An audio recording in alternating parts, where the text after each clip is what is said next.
오늘은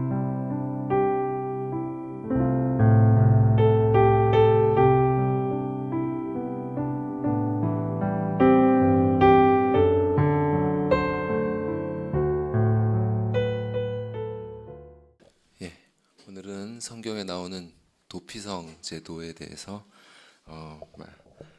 말씀을 나눠보려고 합니다. 현재 우리 교회에서 하고 있는 그 성경 읽기를 잘 따라가고 있는 분이라면 오늘 본문 이전에 이미 도피성에 대해서 읽어보신 기억이 있으실 겁니다. 이 제도는 부지 중에, 그러니까 알지 못하는 중에 실수로 사람을 죽인 자를 위한 법이죠.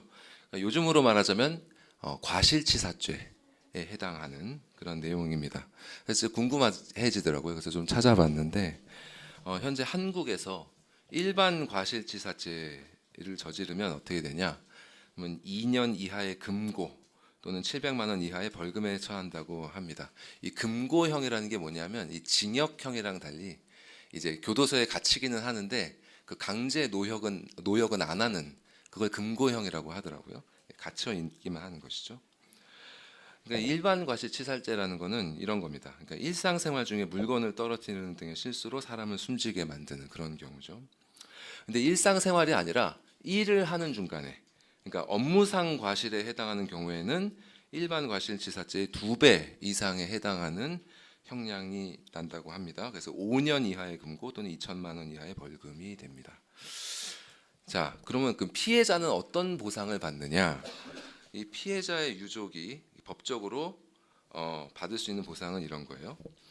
그러니까 피해자가 사망하기 전까지 만약 병원에 들어갔다면 그때 발생한 병원비, 그리고 통상 이제 장례를 치러야 되잖아요. 그래서 한 500만 원 정도로 책정이 된다고 합니다. 장례비.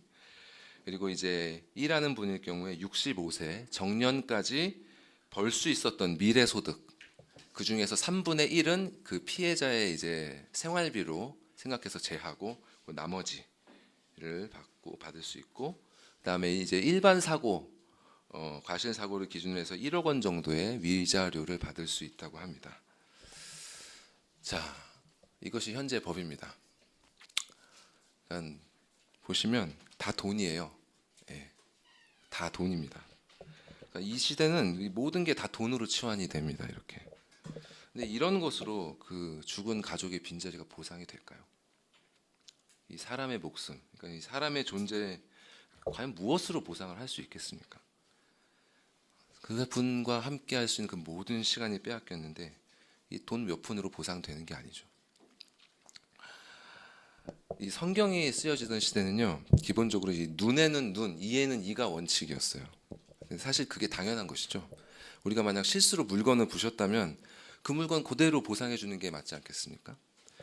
근데 사람의 능력으로 보상이 가능한 경우에는 그렇게 해야 마땅합니다. 그런데 사람의 능력으로 보상이 안 되는 건 어떻게 해야 되는 거예요? 요즘 시대는 그런 것도 다 돈으로 해결을 하지만 당시에는 피해자에게 손해를 끼친 그대로 만약 보상을 할 수 없다면 자신도 그 손해를 감수를 해야 됐어요. 그래서 나의 실수로 피해자가 눈을 잃었으면 눈 다시 만들어줄 수 없으니까 나의 눈도 잃어서 피해자와 같은 손해를 감수해야 공정했던 것이죠. 그래서 사람들은 이렇게 법이 만들어진 이유가 이렇게 사회를 유지하기 위해서라고 생각을 합니다. 그래서 사람들끼리 합의를 했다는 것이죠. 그래서 인간에게 이런 도덕적인 규칙이 생긴 것은 아까 우리 아이들하고도 잠깐 나눴지만 어떤 경쟁보다는 공존을 하는 게 진화 생물학적으로 생존에 더 유리하기 때문에 오랜 세월에 걸쳐 사람들 사이에 자연스럽게 그런 관념이 생겼고 그것이 법으로 진화되었다고 생각을 합니다. 그런데 성경은 그렇게 가르치지 않습니다. 하나님께서는 다른 사람에게 해를 끼친 자가 처벌을 받아야 하는 이유가 인간 사회 보존을 위해서가 아니라 바로 이것 때문이라고 가르치셨습니다. 보여주시죠. 함께 읽어볼까요? 시작. 다른 사람의 피를 흘리면 그 사람의 피도 흘릴 것이니 이는 하나님이 자기 형상대로 사람을 지으셨습니다. 다른 사람을 죽인 살인자가 죽임을 당해야 하는 이유는 그가 죽인 사람이 바로 하나님의 형상대로 지음을 받은 존재였기 때문입니다. 그냥 그렇게 해야만 우리가 공존하고 유지할 수 있으니까 하는 그 정도가 아니라 그 사람이 그런 존재였기 때문에 죽임을 당해야 된다는 것이죠. 비록 아담과 하와의 타락 이후에 이 하나님의 형상이 부패하고 손상되었지만 그래도 완전히 사라지진 않았어요. 여전히 모든 사람은 하나님의 형상을 지닌 고귀한 존재입니다. 그렇기 때문에 하나님께서는 다른 사람의 피를 흘린 자는 반드시 그 사람의 피도 흘려야 한다는 원칙을 이렇게 천명하셨던 것입니다. 이 도피성 규례는요, 바로 이런 원칙 위에서 세워진 법이었어요. 그러면 본문을 보면서 이 규례의 내용이 무엇인지를 한번 정리를 해보겠습니다. 여러분 성경이 있으시면 본문을 한번 보십시오. 먼저 본문 1절에서 3절을 보면 이 도피성 규례를 주신 그 취지를 말씀하세요. 3절에 보면 이 부지 중에, 즉 알지 못하고 의도하지 않고 살인을 저지르는 사람을 그리로 피하게 하라고 하시죠. 자, 누구로부터 피하게 하느냐? 바로 피해 보복자로부터 피하게 하라고 하십니다.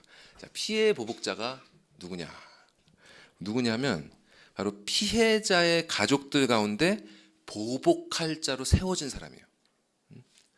당시에는 지금과 같은 사법 시스템이나 경찰 시스템이 없었잖아요. 그렇기 때문에 한 집안의 어떤 안전 그리고 안위는 그 집의 남성들이 담당을 했습니다. 그러므로 한 집의 구성원이 다른 집 사람에게 살해를 당했을 때 그 집의 구성원 중 한 명을 피해 보복자로 임명해서 반드시 복수하도록 했어요. 왜냐하면 그렇게 해야 자신의 가문이나 씨족을 보호할 수 있었기 때문이죠. 자, 구성원 중 하나가 죽임을 당했는데 대항하지 않는다. 그럼 어떻게 되겠습니까? 어떻게 될까요? 그러면 그것은 곧 그 씨족의 힘이 없다는 것을 외부에 알리는 것입니다. 그래서 외부의 침입에 우리는 대항할 힘이 없어라고 알려주는 꼴이 돼요. 그렇게 알려지는 순간 그 씨족은 사방에서 침입의 위기를 맞게 되는 것입니다. 그래서 피해 보복자가 복수를 하는 게 당시 자신의 혈족을 보호하기 위한, 가족을 보호하기 위한 정당한 행위였어요. 그런데 아무리 그런 사회 환경이라 할지라도 정말 아무런 의도 없이 사고로, 실수로 사람이 죽는 일이 일어났다면 그렇게 억울하게 살인자가 된 사람은 피해 보복자로부터 보호하라라는 것이 바로 이 법의 목적이었습니다. 이 법에 담겨진 하나님의 자비가 여러분 좀 느껴지십니까? 이 엄중한 공의 가운데서도 자비가 베풀어져야 한다는 것이 바로 이 법을 제정하신 하나님의 뜻이었던 것입니다. 자, 근데 의도치 않은 살인자가 피해 보복자로부터 피하려고 하는데 이 도피성의 위치가 너무 멀면 어떻게 되겠어요? 따라잡힐 수도 있겠죠. 그렇기 때문에 민수기에 보면 하나님께서는 요단강을 사이에 두고, 이스라엘 영토가 걸쳐 있잖아요. 요단강을 사이에 두고 동편에 북에서 남으로 3개, 또 서편에도 북에서 남으로 3개, 이렇게 총 6개의 도피성을 정하라고 명하셨습니다. 그렇게 정해진 도피성의 위치를 보면 이스라엘 전역으로부터 가장 가까운 도피성으로 갈 때 어디서 가든지 하루 안에 갈 수 있도록 되어 있었다고 해요. 이렇게 하나님께서는 어디서든지 도피성에 접근하기 용이하도록 그렇게 하셨습니다. 그래서 만일 살인자가 도피성으로 도망을 쳤다면, 자, 그 사람은 이제 성에 들어가는 문 어귀에 서서 성읍의 장로들에게 자신의 상황에 대해서 솔직히 밝혀야 했어요. 그러면 장로들이 그를 받아들여서 재판을 받을 때까지, 그 사람이 정말 실수로 사람을 죽인 건지 아니면 고의였는지 밝혀야 되잖아요.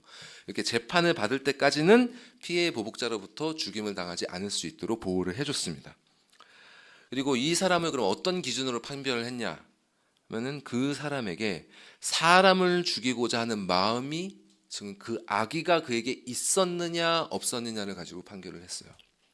그래서 그런 것을 어떻게 알아냈느냐 하면 성경에 몇 가지 기준이 제시가 되어 있습니다. 뭐 예를 들어서 피해자가 사람이 맞아서 죽을 만한 그런 위험한 연장 같은 것으로 타격을 받았다면 가해자는 어느 정도 고의성이 있는 것 아닌가 이렇게 의심됐었어요. 근데 그것만으로는 결론 나지 않았고요. 최소 2사람 이상의 증인과 증거들이 더해져야 최종 판결이 내려질 수 있었습니다. 그래서 가해자에게 가해자가 피해자에게 악의를 품고 있었고 정말 그 이를 고의적으로 실행했다는 정황이 여러 사람의 증언으로 확정이 되어야 살인자는 유죄 판결을 받게 되는 것입니다. 이렇게 재판을 통해서 고의성이 있었음이 인정이 되면 이제 피해 보복자로 인해 죽임을 받았지만 고의성이 없었음이 밝혀지면 그는 도피성 안에 계속 보호를 받을 수 있었어요. 자, 근데 만일 그가 도피성 안에 있다가 그냥 밖으로 나가버리면 도피성 외부에서는 보호를 받을 수 없었습니다. 그러면 그때는 피해 보복자에게 살인을 당해도 보호를 받을 수 없었어요. 그리고 또한 그는 당시의 대제사장, 당시에 세워져 있던 그 대제사장이 죽을 때까지는 무조건 도피성 안에 머물러 있어야 했습니다. 이 재판에서 이 사람은 살인의 고의성이 없었어 이렇게 인정을 받았다 하더라도 속전을 내는 것, 이 속전이라는 건 돈을 지불하는 것이죠. 이 돈을 지불하는 것으로 이 도피성에서의 격리 생활을 끝낼 수 없었어요. 계속 있어야 됐습니다.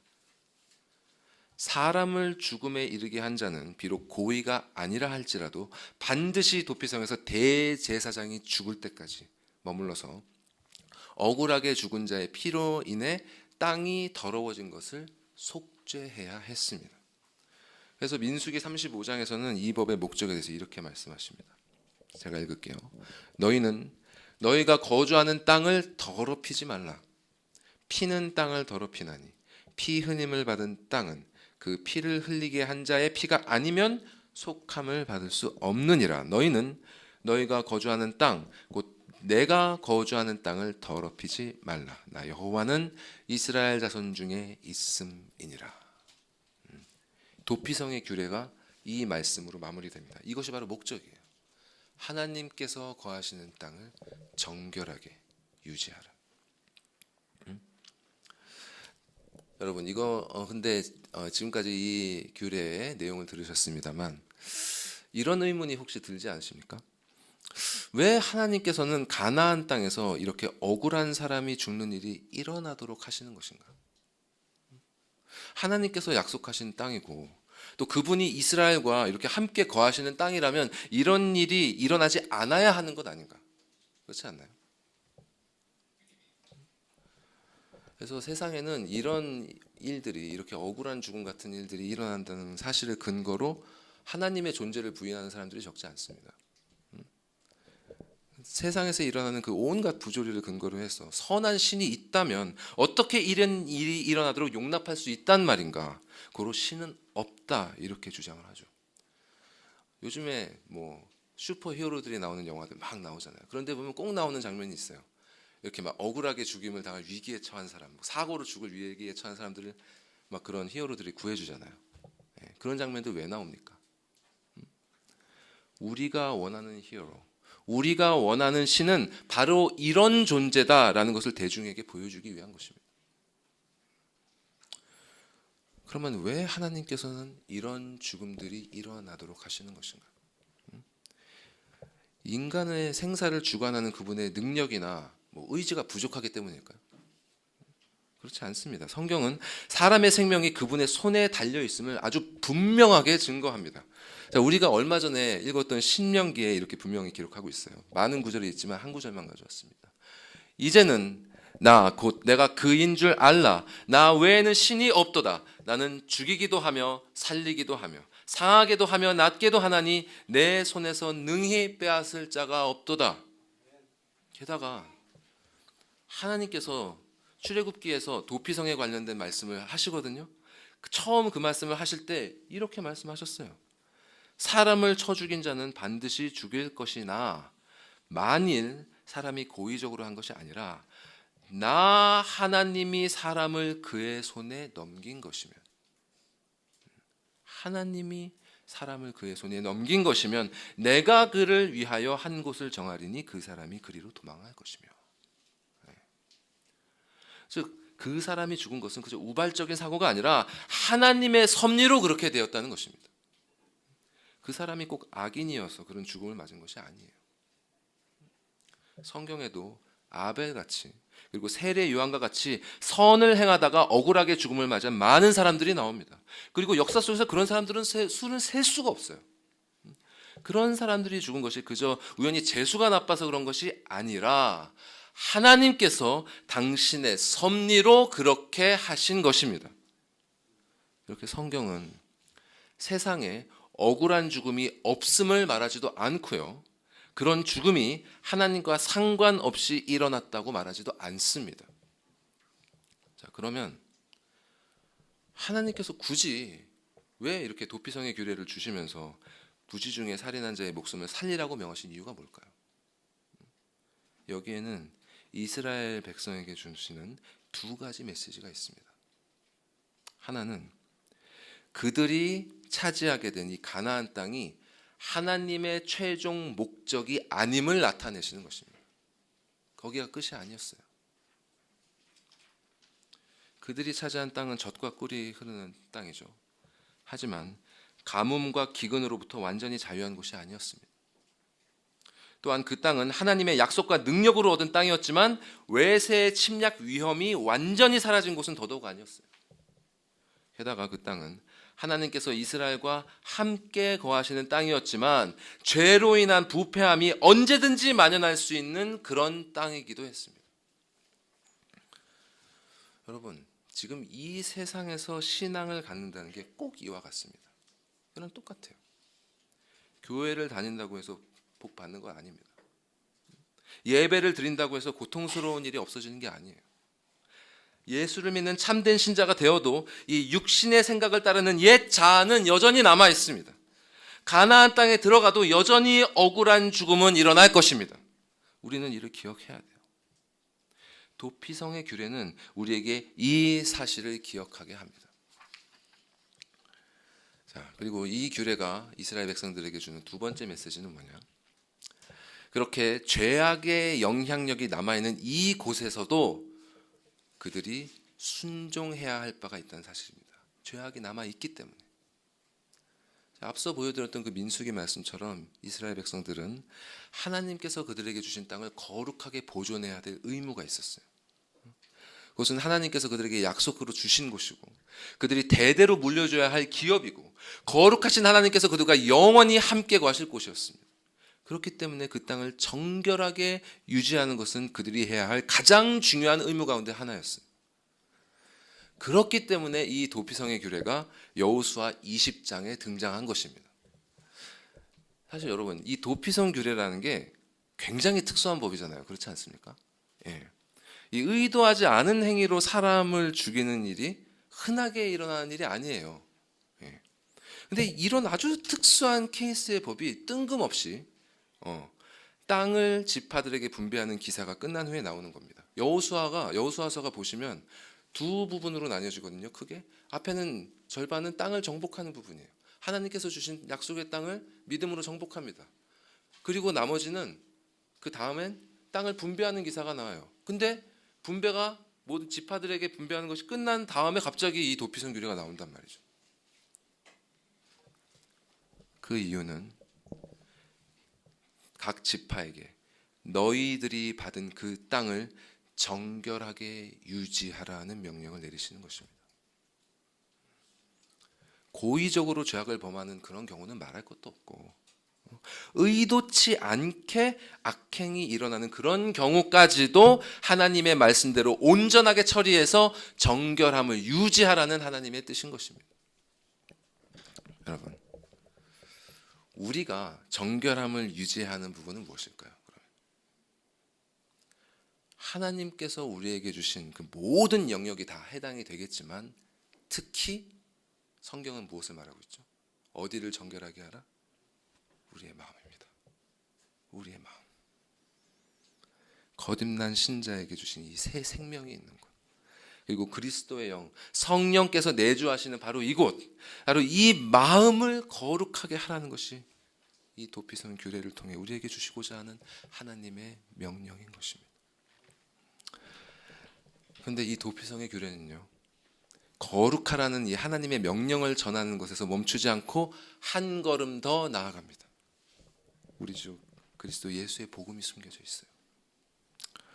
자, 의도치 않게 살인한 자가 되어버린 그 사람에 대해서 한번 생각해 보십시오. 의도하지 않았는데 범죄자가 되어버렸어요. 사실 우리가 다 그렇습니다. 그렇지 않습니까? 최초의 사람이 타락한 이후로 모든 사람은 태어나면서부터 죄책을 가지고 태어납니다. 아담 이후로 모든 사람이 본인의 의도와는 무관하게 하나님 앞에 죄인의 신분으로 태어난다고 성경은 가르칩니다. 즉 우리 모두 태어날 때 의도치 않게 살인한 자와 같은 처지가 되는 것입니다. 근데 사실 우리 케이스는 더 나빠요. 게다가 우리는 태어난 직후부터 의도치 않은 범죄자가 아니라 의도한 범죄자가 되어버립니다. 이 사실을 여러분 인정하십니까? 다음 슬라이드 보여주시죠. 우리가 잘 알듯이 시편 51편에서 다윗은 이렇게 고백했습니다. 내가 죄악 중에 출생하였으며 모친이 죄 중에 나를 잉태하였나이다. 우리의 모친부터 그 죄가 계속 이어져서 나도 정결한 중에가 아니고 또 중립적인 것도 아니라 아예 죄 중에 태어났도다. 또는 시편 58편에서 이렇게 선언합니다. 악인은 모태에서부터 멀어졌으며 나면서부터 곁길로 나아가 거짓을 말하는도다. 이렇게 우리는 모태에서부터 하나님과 멀어졌고 태어나면서부터 곁길로 나아가는 자들입니다. 이에 대해 동의하기 어려운 분들은 말씀의 빛 앞에 자신의 양심을 비추어 보시기 바랍니다. 그리고 여러분이 양육하시는 아이들을 보십시오. 하나님께서 친히 만물보다 거짓되고 심히 부패한 것이 사람의 마음임을 깨닫게 해주실 것입니다. 이렇게 우리는 의도한 범죄자가 되어버렸기 때문에 사실 도피성에 들어갈 자격도 없어요. 그러므로 모든 사람은 오늘 본문에 나오는 의도치 않게 살인한 자와 같이 도피성으로 피할 자비를 입을 자격이 없습니다. 우리 모두는 피해의 보복자의 복수를 당해야 마땅한 처지가 된 것입니다. 자, 이 피해 보복자 누군지 아십니까? 여호와 하나님이십니다. 우리는 하나님께 대하여 범죄를 저질렀기 때문에 공의로우신 하나님께서는 마땅히 우리로부터 받으신 피해를 보상받으실 권리가 있습니다. 그런데 무한하시고 거룩하신 창조주께 지은 죄를 이 유한하고 부정한 피조물인 우리가 무슨 수로 갚겠습니까? 그렇기에 우리는 영원한 지옥의 형벌을 받아 마땅한 처지인 것입니다. 영원한 분께 지은 죄값은 영원한 형벌로밖에 갚을 수 없는 거예요. 그런데 자비로우신 하나님께서는 우리를 이러한 처지에 내버려 두지 않으셨습니다.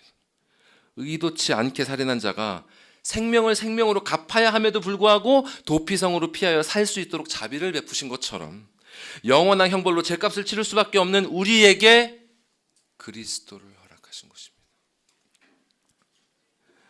여러분, 이 도피성의 규례가 누구를 대상으로 세워진 규례인지 아십니까? 유대인들이요? 아닙니다. 이스라엘만을 위한 규례가 아니에요. 민수기는 도피성으로 지정된 6성읍에 대해서 이렇게 기록합니다.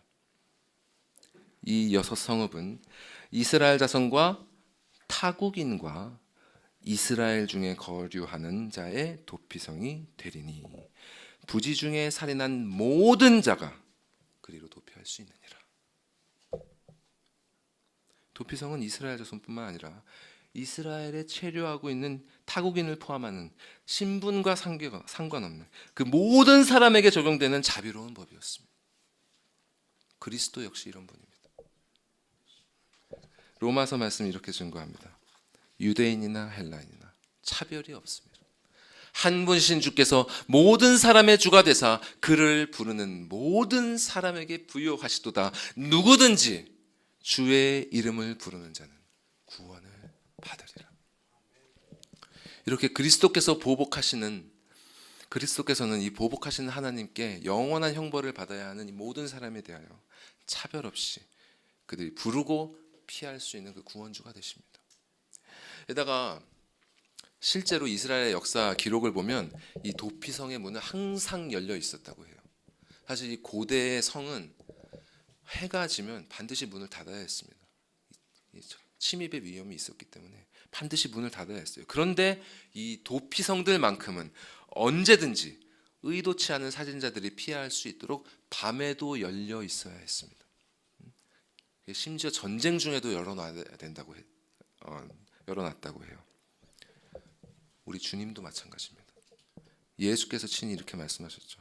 아버지께서 내게 주시는 자는 다 내게로 올 것이요 내게 오는 자는 내가 결코 내쫓지 아니하리라. 이렇게 예수께서는 당신께 나아오는 자는 누구든지 그 누구에게든지 항상 열려 계신 분입니다.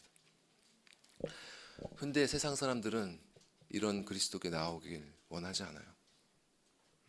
그들은 이 세상에 빠져서 죄의 문제를 아예 망각해버리거나 이 보복하시는 하나님의 존재를 부정해버리거나 아니면 자기를 받아들여주는 그런 우상을 만들어서 그 안에서 거짓 위안을 찾습니다.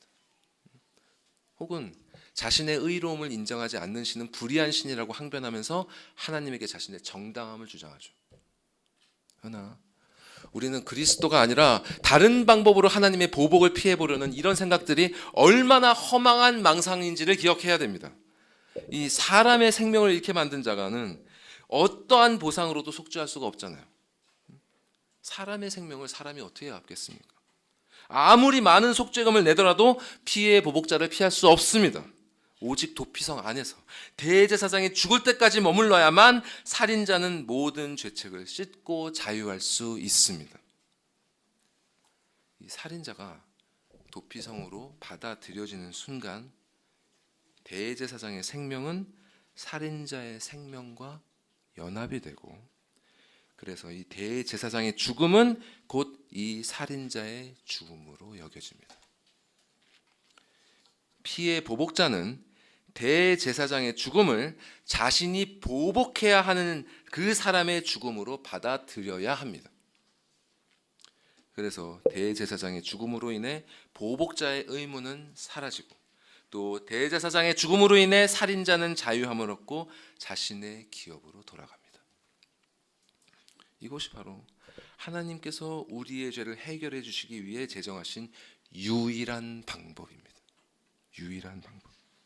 그리스도께서 당신께 영혼을 의탁한 모든 사람의 대제사장이 되어 주셨어요. 자, 히브리서는 이렇게 말씀합니다. 그러므로 우리에게 큰 대제사장이 계시니 승천하시니 곧 하나님의 아들 예수시라 우리가 믿는 도리를 굳게 잡을지어다. 그리고 그분의 피, 즉 그분의 죽음으로 말미암아 신자는 죄 사함을 받았습니다. 그리고 하나님께서는 이분 외에 우리에게 구원을 얻을 다른 이름을 주지 않으셨습니다. 영원하신 하나님께 진 빚은 영원하신 하나님의 아들이 세운 그 공로로밖에 갚을 길이 없습니다. 그렇기 때문에 천하 사람 중에 그 어떤 이름도 우리가 아버지께 진 죄값을 갚을 수 없는 것입니다. 오직 그리스도만이, 오직 그리스도만이 우리의 죄책을 벗고 자유를 찾는 유일한 길입니다. 여러분, 그럼 우리 어떻게 해야 되겠습니까? 어떻게 해야 될까요? 사람을 죽인 자는 도피성으로 가야 됩니다. 여러분이 의도치 않게 누군가를 죽였다고 생각해 보십시오. 그 시대에 어떤 마음이 들까요? 어떤 생각이 들까요? 무엇부터 해야 되겠습니까?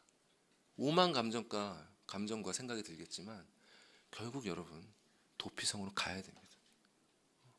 고향을 뒤로 하고, 가족을 뒤로 하고, 집을 뒤로 하고, 모든 것을 뒤로 하고 도피성으로 가야만 합니다. 도피성으로 가서 장로들에게 여러분의 사정을 아뢰야만 합니다. 그리고 그 안에서 여러분의 생명을 대제사장에게 의탁해야만 합니다. 그래야만 살 수 있어요. 바로 그런 마음으로 우리는 그리스도께 피해야만 합니다. 이게 바로 참된 신앙입니다. 진정 그렇게 모든 것을 뒤로 하는 마음으로 여러분 그리스도께 피해 계십니까? 그런 다급한 마음으로 그리스도께 달려가셨습니까? 그런 간절한 마음으로 여러분께 그리스도께 여러분의 죄를 아랜 적이 여러분 있습니까? 사도 바울이 빌립보서에서 고백했던 믿음이 바로 그런 믿음이었어요. 보여주시죠. 우리 함께 말씀 같이 읽어볼까요? 시작. 또한 모든 것을 해로 여김은 내 주 그리스도를 아는 지식이 가장 고상하기 때문이라. 내가 그를 위하여 모든 것을 잃어버리고 배설물로 여김은 그리스도를 얻고 그 안에서 발견되려 함이니 내가 가진 의는 율법에서 난 것이 아니요 오직 그리스도를 믿음으로 말미암은 것이니 곧 믿음으로 하나님께로부터 난 의라. 우리는 그 안에서 그리스도 안에서 발견되어야만 합니다. 우리의 도피성이신 그리스도 안에서 발견되어야 우리는 구원받을 수 있어요. 신자가 가진 의는 나의 보잘것없는 능력으로 만든 그런 속죄금이 아니라 오직 대제사장 그리스도를 믿어 그분으로부터 온 그분의 의입니다. 오직 대제사장의 죽음만이 살인의 죄를 속할 수 있는 것처럼 오직 십자가에서 죽으신 그리스도의 죽음만이 창조주 하나님 앞에 지은 사람의 모든 죄를 속죄할 수 있는 것입니다. 여러분 자신의 영혼을 돌아보십시오. 여러분의 영혼은 도피성 안에 계십니까? 만일 그렇지 않다면 여러분의 뒤에서 피의 보복자이신 여호와 하나님의 진노가 다가오고 있음을 기억하십시오. 하나님께서는 모든 사람에게 육신의 죽음을 허락하셨습니다. 어느 누구도 피할 수 없게 하셨어요. 그것을 밝히신 이유는 그 누구도 당신의 진노로부터 빠져나갈 수 없음을 알리려 하심입니다. 그 누가 하나님의 진노를 피할 수 있겠습니까? 생명을 주관하시는 그분께 여러분의 육신과 영혼의 목숨이 달려있음을 기억하십시오. 예수께서 친히 말씀하신 것처럼 몸은 죽여도 영혼은 능히 죽이지 못하는 자들을 두려워하지 말고 오직 몸과 영혼을 능히 지옥에 멸하시는 자를 두려워하십시오. 그리고 그 여호와 하나님 그분을 피할 수 있는 곳은 오직 그리스도뿐이시니 그분께 여러분의 영혼을 의탁하시기 바랍니다. 자, 그리고 아직 도피성 안에 있지 않는데도 불구하고 스스로 피한 줄로 착각하고 있는 분들이 있을 수 있습니다. 자신이 혹 여기에 해당하지 않은지 점검해 보시기 바랍니다. 자, 먼저 도피성이 어디에 있는 줄 아는 것으로 또 거기로 가는 길이 무엇인지 아는 것으로 스스로 피했다고 착각할 수 있습니다. 복음에 대해서 알고 교리에 대해서 잘 안다고 해서 자신이 도피성 안에 있다고 생각해서는 안 됩니다. 사람의 지식은 도피성이 될 수 없어요. 복음의 교리는 그 내용을 그저 이해하고 말하기 위한 것이 아니라 그 내용을 영혼으로 경험하고 삶으로 증거로 나타내기 위해서 있는 것입니다. 그 조엘 비키라고 미국의 훌륭한 목사님이 계신데요. 그분이 이런 비유를 드시는 것을 본 적이 있습니다. 자, 어떤 두 사람이 처음으로 피자에 대해서 접한다고 생각해 보십시오. 자, 한 사람은 피자에 대해서 몇 시간 동안 강의를 듣고 공부를 했습니다. 또 다른 사람은 직접 피자를 보고 먹었습니다. 자, 그럼 누가 진정으로 피자를 알게 된 사람이죠? 두말할 것도 없이 두 번째 사람이죠. 복음도 마찬가지입니다. 복음은 그저 귀로 듣고 머리로 이해하기 위한 것이 아니라 마음으로 받아들여서 그 영혼을 돌이켜 그리스도께 나아가 구원을 받도록 하기 위한 것입니다. 만일 이 복음을 알기는 하지만 아직 경험하지 못했다면 여러분의 영혼은 아직 도피성에 피하지 못한 것입니다. 그런 분은 자신의 영혼을 두고 기도하시기 바랍니다. 이런 분들은 어떤 습관이 있냐면 자신을 자꾸 제3자의 위치에 두는 경향이 있어요. 하나님 그리고 사람, 세상을 자꾸 바깥에 떨어져서 자신을 제3자의 위치에 두고 판단하려는 경향이 있습니다. 그러면 안 됩니다. 그러면 안 돼요. 여러분이 당사자입니다. 여러분이 바로 피의 보복자 여호와에게 쫓기고 있는 당사자임을 기억하시기 바랍니다. 자, 두 번째로 자신이 이 도피성에 가까이 산다는 것을 가지고 마치 이미 도피성 안에 피한 것으로 착각하는 분이 있습니다.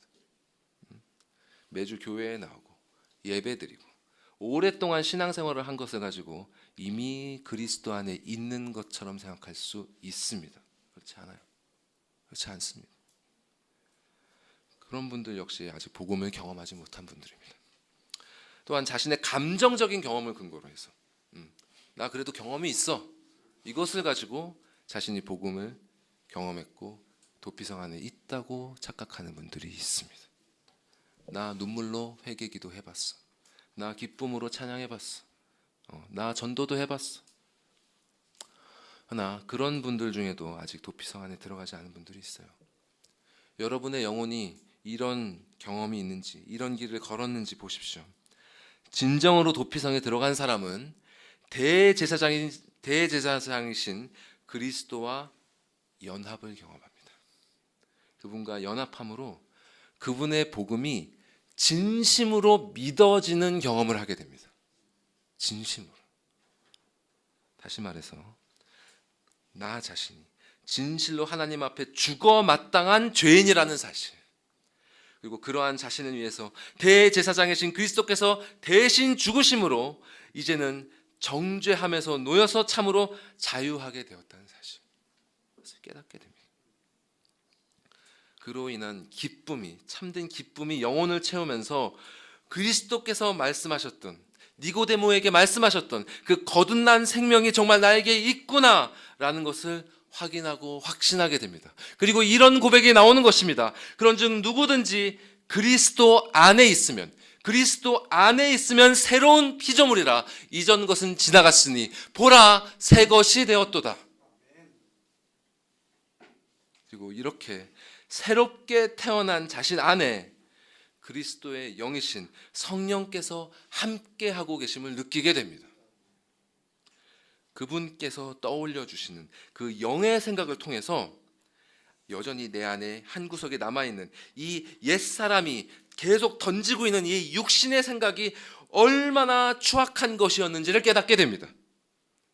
그래서 이전에는 좋아했던, 또 자신의 삶을 가득 채우고 있었던 이 죄악들이 점점 더 미워지고, 그리고 그리스도와 그분의 진리는 점점 더 사모하게 되는 이 영혼의 입맛이 변하게 되는 변화를 경험하게 되는 것입니다. 이것이 바로 참으로 거듭난 신자의 영혼에서 지속적으로 경험되는 복음의 진리입니다. 지속적으로. 이 진리를 경험하며 사는 사람은 그저 한순간에 업앤다운하는 그런 감정만이 아니라 자신의 의지가 점차 변해가는 것을 알게 돼요.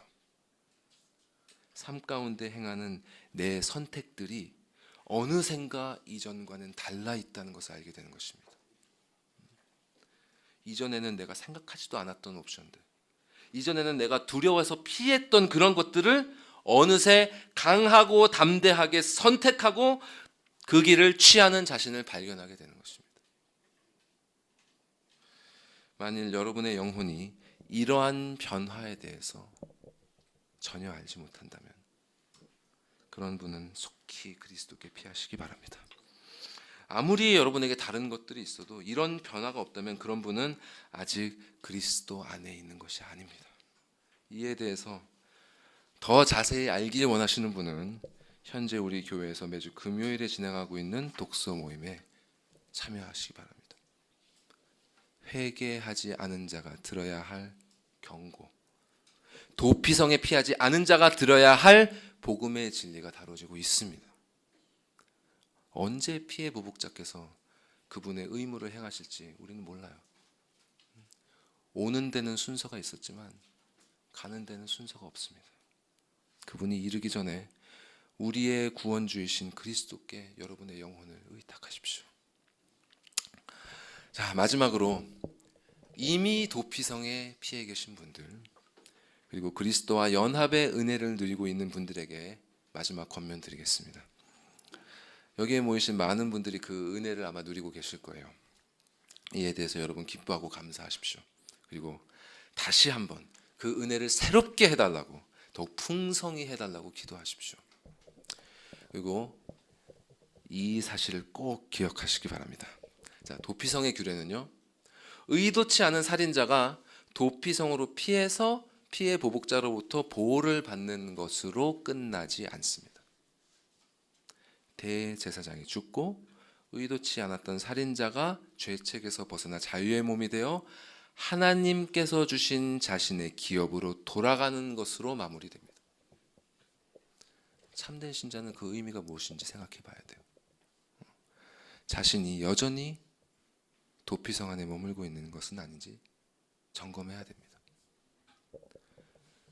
그리스도께서는 이미 십자가에서 죽으시고 부활하셨습니다.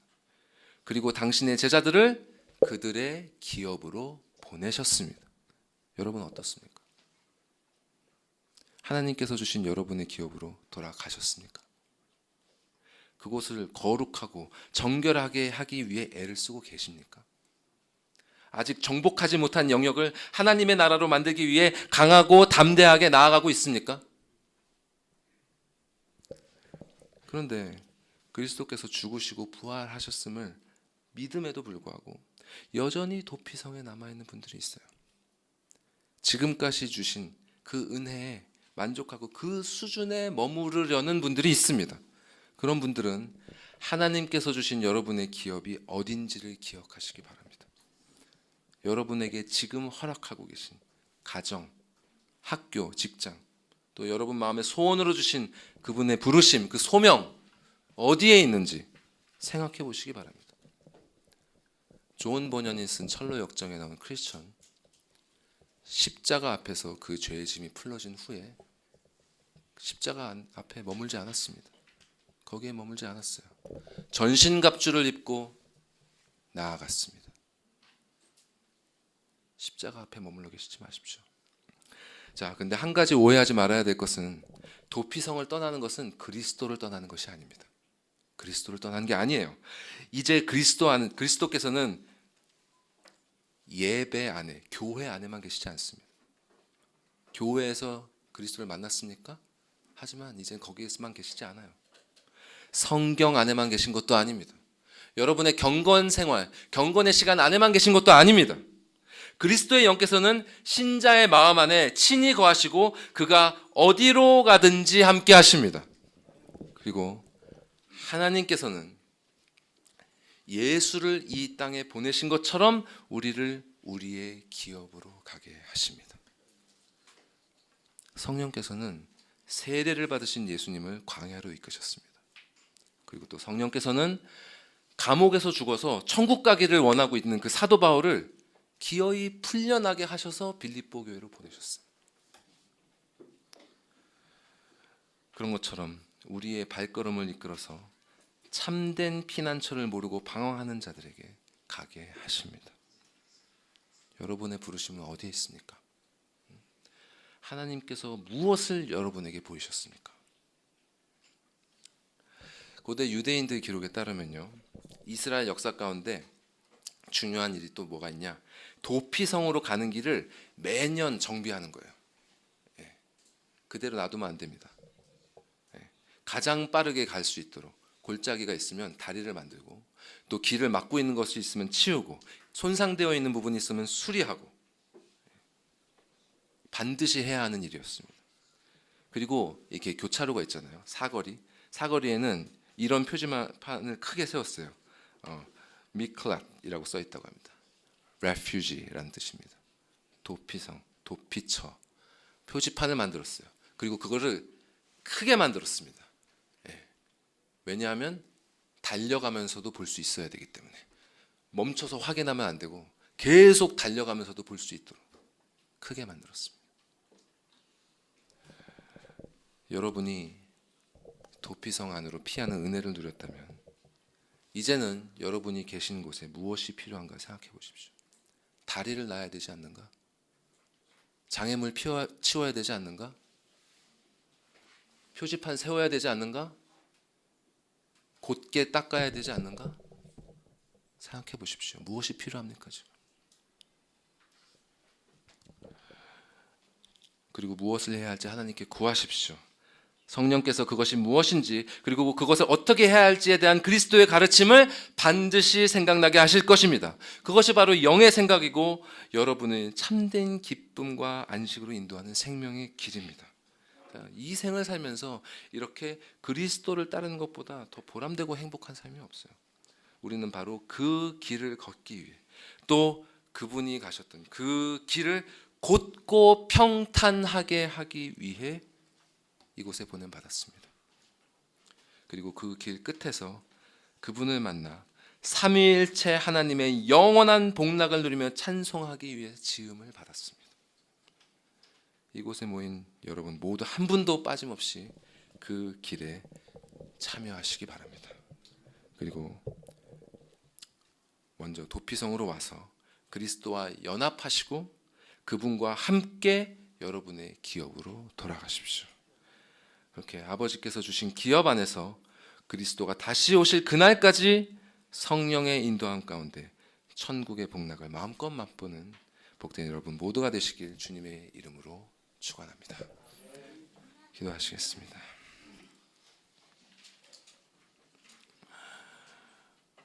놀라우신 아버지 하나님, 참으로 우리가 무엇이건데 이렇게 한량없는 은혜와 자비를 베푸시나이까. 자비를 받을 자격이 없는 우리에게 도피성의 은혜, 그리스도의 은혜를 베풀어 주시고 정말 누구든지 그 길을 들어갈 수 있게 하시고 누구든지 받아주시오며 당신과 연합하게 하사 아버지께서 허락하신 그 기업으로 돌아갈 수 있도록 해주시는 주님, 우리가 자신의 위치를 깨닫고 지혜롭게 행하게 하여 주시옵소서. 아직 그곳으로 가지 않은 자 그곳으로 속히 가게 하시옵고 그곳에 머물러 있는 자 당신께서 부르신 부르심을 찾아 나오게 하여 주시사 당신께서 가셨던 그 길 곧고 평탄하게 닦는 그 기쁘고 보람되고 벅찬 그 영광스러운 일에 참여할 수 있는 복된 우리 모두가 될 수 있도록 인도하여 주시옵소서. 그리하여 삼위일체 하나님께서 누리시고 베풀어 주시는 그 한량없는 복락에 한 사람도 빠짐없이 참여할 수 있도록 하여 주시옵소서. 이 모든 말씀 우리 구주 예수 그리스도의 이름으로 기도드리옵나이다. 아멘.